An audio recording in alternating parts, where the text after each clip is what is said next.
Turn around! Hands behind your back. I'm cooperating! I told you I was cooperating! Stop arguing and get in the car. Move! Maya Carter was driving home just after sunset when she glanced down at the speedometer and realized she was moving slightly faster than the posted limit. Nothing reckless. Nothing dramatic, just a few miles over on a quiet stretch of road she had driven dozens of times before. Then red and blue lights flashed in her rearview mirror for a second. Maya felt the familiar drop in her stomach that came with seeing a police cruiser behind you. She immediately eased off the accelerator, checked her mirrors, and pulled onto the shoulder. The road was nearly empty. A gas station glowed a few blocks ahead, but there was nowhere else she could safely stop. She put the car in park, then she remembered something that instantly changed the way she looked at the next few minutes. There was a firearm inside her vehicle. Maya was a responsible, law-abiding gun owner. The firearm was legally owned and secured, but she understood something many people failed to consider, until it was too late during a traffic stop. The difference between a calm encounter and a dangerous misunderstanding could come down to a few seconds, a few words, or one sudden movement. She placed both hands on the steering wheel, not because she was guilty, because she knew the officers approaching her did not know her. They did not know where she had been. They did not know why she was driving alone at that hour. And they certainly did not know what was going through her mind. From Maya's perspective, it was a minor traffic stop. From the officer's perspective, every vehicle was an unknown. The driver's door of the patrol car opened. 2 officers stepped out. Maya watched them approach through her side mirror. The first officer, Officer Reynolds, walked toward the driver's window with a firm, practiced stride. His partner stayed several steps behind, watching Maya through the windshield. Maya lowered her window. "Good evening," Officer Reynolds said. "Good evening, officer." His eyes moved quickly across the inside of the car. "Do you know why I stopped you?" Maya answered honestly. "I believe I may have been going a few miles over the speed limit." Reynolds nodded, but his expression gave nothing away. "Driver's license and registration?" Maya slowly told him where her documents were before moving to retrieve them. She handed them over and returned her hands to the steering wheel. Officer Reynolds studied her license. Maya Carter. "Yes, sir." He looked at her again, this time longer than before. Maya had experienced that look in different forms throughout her life. The moment when someone stopped seeing an ordinary person and started making assumptions. Before knowing the facts, she refused to let her frustration show. She knew that anger could be misunderstood, fear could be misunderstood, even silence could be misunderstood. So Maya remained calm. Officer Reynolds returned to his cruiser with her information. Minutes passed for Maya. They felt longer. She watched the red and blue lights reflect across the dashboard. Cars passed in the opposite lane. A woman walking her dog glanced toward the scene and kept moving. Everything around Maya looked completely ordinary, but inside her car she could feel the tension slowly building. Then the patrol car door opened again. Officer Reynolds stepped out. This time his partner came with him. Maya noticed it immediately. Her fingers tightened slightly around the steering wheel. Reynolds reached her window and leaned down. His voice was quieter now. "More serious, Miss Carter," he said. "I need to ask you something." Maya looked directly at him. "Yes." The officer paused for a moment. Then his eyes moved from Maya's face to her hands. "Are you carrying a weapon tonight?" Maya's heart began beating harder. Not because she had done anything wrong, but because she understood exactly how quickly a simple question could become a dangerous misunderstanding when fear, authority, and assumptions entered the same moment. She kept both hands where the officers could see them.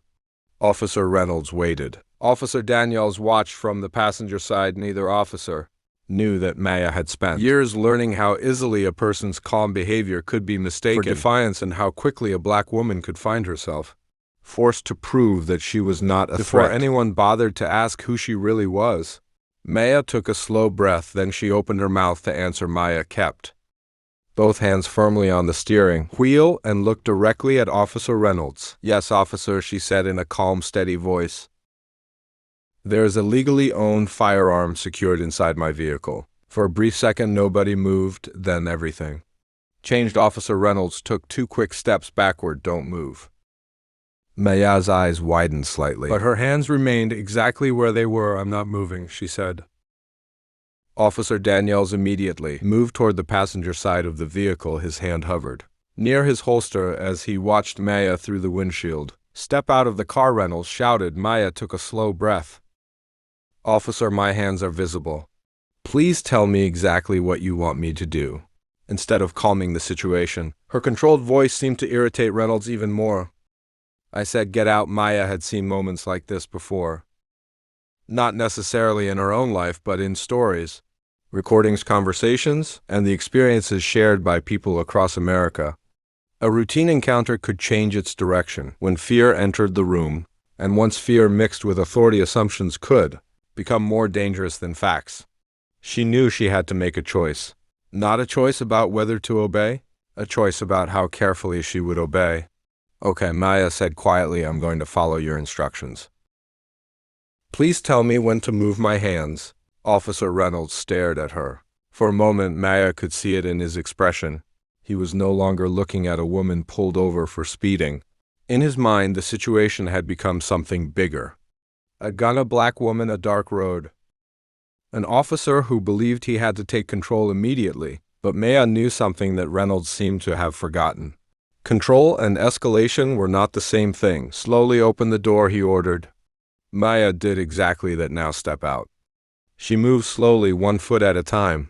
Officer Daniels circled around the front of the vehicle. Maya could hear the sound of another car slowing down nearby. She stepped onto the shoulder. "Turn around." Maya turned. "Hands behind your back," she complied. The cold metal snapped around her wrists. Click. The sound was sharp enough to make her heart sink. For a few seconds, Maya closed her eyes. Not because she had given up, because she understood the difference between reacting emotionally and remembering everything. "Officer," she said, "am I being detained?" Reynolds ignored the question. Daniels walked toward the driver's side door. "Where's the gun?" Maya turned her head slightly. "Officer, I will tell you where it is, but please understand. I have not reached for it, and I have not touched it." Daniels gave a short laugh. "Now you're worried about following instructions." That sentence hit Maya harder than the handcuffs, not because it was loud, because of what it implied. She had followed every instruction. She had kept her hands visible. She had answered honestly, and yet somehow the situation was being rewritten around her as if her calmness itself was suspicious. This was the part nobody warned you about. Sometimes doing the right thing didn't immediately protect you from being treated like you had done something wrong. Maya looked toward the passing cars. A few drivers had slowed down. Somebody was watching, maybe somebody was recording, and somewhere Maya knew the officers' body cameras were capturing every second. She thought about all the people who watched stories like this and asked themselves what they would have done differently for the people watching the justice verdict. Maya's situation carried a question much deeper than a traffic stop. What happens when the person with the least power in the moment is expected to remain perfectly calm while everyone else is allowed to make assumptions? Officer Daniels opened the vehicle door. "Don't touch anything." Maya immediately said. Daniels looked back at her. "Are you giving me orders now?" "No, officer," Maya replied. "I'm telling you where the firearm is so nobody makes a mistake." Daniels disappeared partially inside the vehicle. Maya watched Reynolds. His posture had changed. There was confidence in his face now. The kind of confidence people sometimes develop when they believe the worst about someone before the facts have had a chance to speak. "It looks like we're going to have a problem tonight, miss," Carter Reynolds said. Maya looked at the handcuffs around her wrists. And then she slowly raised her eyes. "No, officer," she said. Her voice remained calm. "I think the problem started when you stopped listening." Reynolds stared at her before he could respond. Officer Daniel suddenly called out from inside the vehicle. "I found it." Maya heard movement. Then Daniel stepped backward from the car, holding something in his gloved hand. The firearm was exactly where Maya had said it would be. Daniels looked at Reynolds with a satisfied expression, and in that moment both officers seemed to believe they had finally proven that their suspicions were right. Officer Daniels stepped away from Maya's vehicle with the firearm held carefully in his gloved hand. He looked at Officer Reynolds, then at Maya, and the expression on his face made one thing painfully clear. They believed they had been right about her. Reynolds folded his arms. Well, he said that changes things. Maya looked at him calmly. No, she replied, it confirms what I already told you. Daniel shook his head and walked closer. You've got a gun in your car, and you expect us to believe there's nothing else going on? Maya felt the familiar temptation to defend herself emotionally, to raise her voice to demand that they listen to explain. Again and again that the firearm was legally owned and secured, but she knew something more important. When someone had already decided who you were, shouting rarely changed their mind. Facts did, evidence did, and sometimes the most powerful response was refusing to become the angry person someone expected you to be. Officer Reynolds pulled out his notepad. Let's start from the beginning, he said. Why didn't you tell us about the weapon as soon as we walked up? Maya slowly looked at him. Officer, you didn't ask me until you came back to the vehicle. Reynolds paused, and when I asked, I answered. You should have volunteered that information. Maya's eyes narrowed slightly. I answered the question you asked. Daniels let out a frustrated breath. Listen, Maya, don't start playing games with us. For the first time, something changed in Maya's expression. Not anger, disappointment, playing games, she asked quietly. Officer, I'm standing on the side of the road in handcuffs. I've kept my hands visible. I told you there was a firearm. I told you is legally owned. I followed your instructions. So tell me, what game exactly do you think I'm playing? For several seconds, neither officer answered. The silence became uncomfortable. Reynolds looked away first. Daniels placed the firearm inside a secure evidence container and walked back toward the vehicle. We'll search the rest of the car, he said. Maya immediately spoke. On what grounds? Daniel stopped. You're really questioning us right now? No, Maya said. I'm asking a question. Reynolds stepped closer. You have a firearm, yes, and that's enough for us to take this seriously. You should take every traffic stop seriously, Maya answered, but taking something seriously and treating someone as guilty are not the same thing. That sentence landed harder than she expected. Officer Reynolds stared directly at her. Maya could see the anger building in his face, but beneath it something else had appeared. Uncertainty, because Maya was no longer simply reacting. She was remembering every instruction, every accusation, every assumption, every word. She looked directly at the small body camera, attached to Reynolds' uniform. Then at Daniels' officer, Maya said, Are both of your cameras recording? Reynolds' expression changed. Why does that matter? Maya looked down at the handcuffs around her wrists. Because I want to make sure I remember this correctly. Daniels walked back toward them. Maya continued, You stopped me for speeding. One provided my identification. When you asked me whether there was a weapon in my vehicle, I answered honestly. I kept my hands visible. I followed your instructions. I told you where the firearm was located. Reynolds tightened his jaw. What's your point? Maya slowly raised her eyes.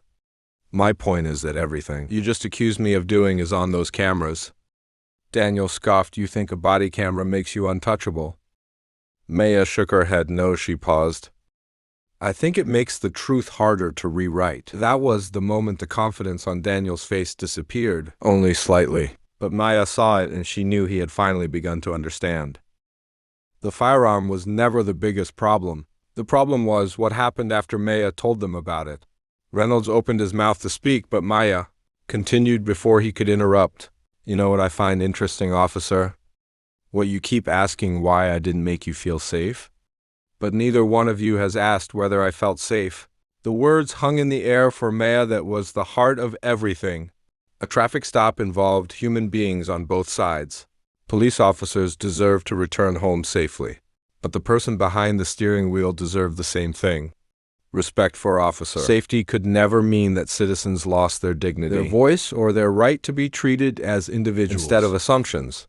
Maya took a slow breath. I'm not your enemy, she said. I never was.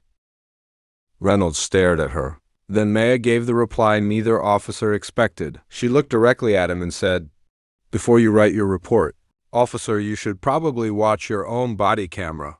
Because the only person who changed this stop into a dangerous situation wasn't me. Nobody spoke. A car passed slowly beside them. Officer Daniels looked toward Reynolds. For the first time since the traffic stop began, neither officer looked completely certain. Maya stood there in handcuffs, calm and unbroken. And that was when Officer Reynolds finally understood something that should have been obvious from the beginning. The woman standing in front of him had not threatened them. She had not resisted them. She had not lied to them. She had simply answered honestly, and they had allowed their assumptions to do the rest. Because real justice does not mean choosing sides. Before the facts are known, good police officers protect their communities with professionalism, restraint, and judgment. And citizens deserve the same basic humanity in return, regardless of race, appearance, or the assumptions someone makes in a single moment. Maya's handcuffs would eventually come off, but the questions raised by that traffic stop would not disappear so easily. And when the full recording was reviewed, the officers would have to answer for every decision they made after Maya told them the truth. What do you think did the officers lose? Control of the situation, or did Maya's calm response expose what they were doing wrong? Leave your honest verdict in the comments below, and tell the justice verdict what story you want next. Another powerful cops and justice story, a shocking courtroom revenge story, or a betrayal story with an even bigger twist? Because on the justice verdict, every story leaves one question behind. When power meets the truth, who really gets to decide the verdict?